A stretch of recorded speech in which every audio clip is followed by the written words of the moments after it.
I rise in opposition to the motion to recommit. The gentlewoman is recognized for 5 minutes.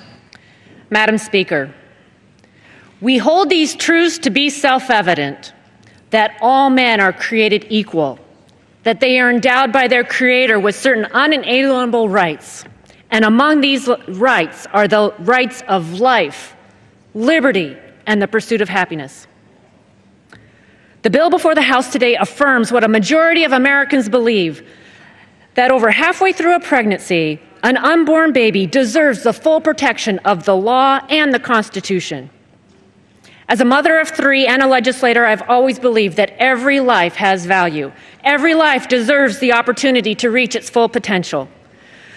We live in an extraordinary time in which we're not bound by the conditions of our birth.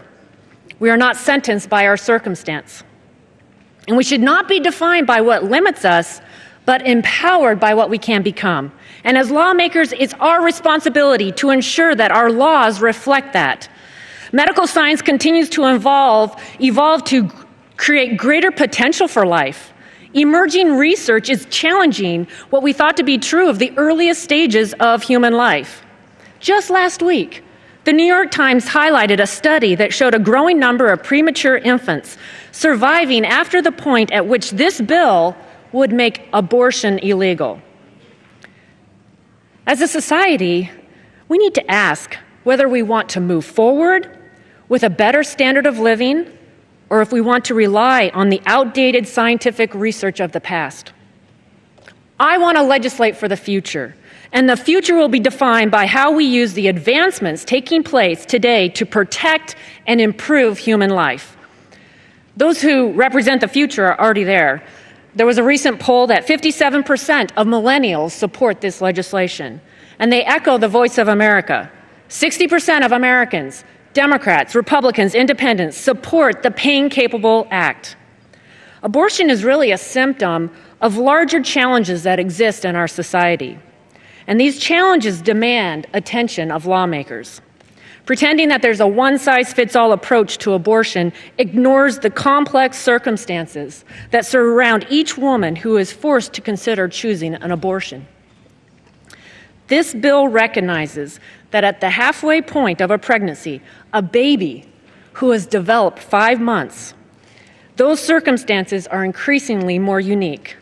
Research shows that abortion becomes riskier to a woman's health the later it occurs in pregnancy.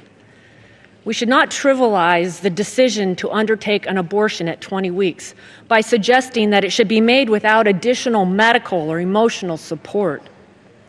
We should write laws that empower women to make these decisions. We should support laws that show compassion for women. We should trust individuals to make the best decisions for themselves. And we want to empower every single person to reach their full potential. This country has made great strides in empowering all people, no matter where they started. That's why I'm here, to stand as a fierce protector of every life. The human rights and dignity of each person should be reflected in every single piece of legislation we bring to the floor.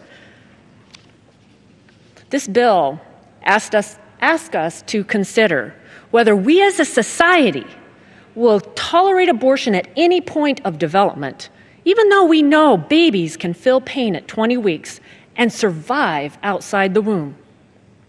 This bill asked us to consider if it is compassionate to maintain a system that does nothing to offer emotional or medical support for a woman facing the most difficult decision of choosing an abortion 5 months into her pregnancy. These are questions that we must ask, and I am prepared to answer them by supporting the Pain-Capable Unborn Child Protection Act, and I urge my colleagues to reject the motion to recommit.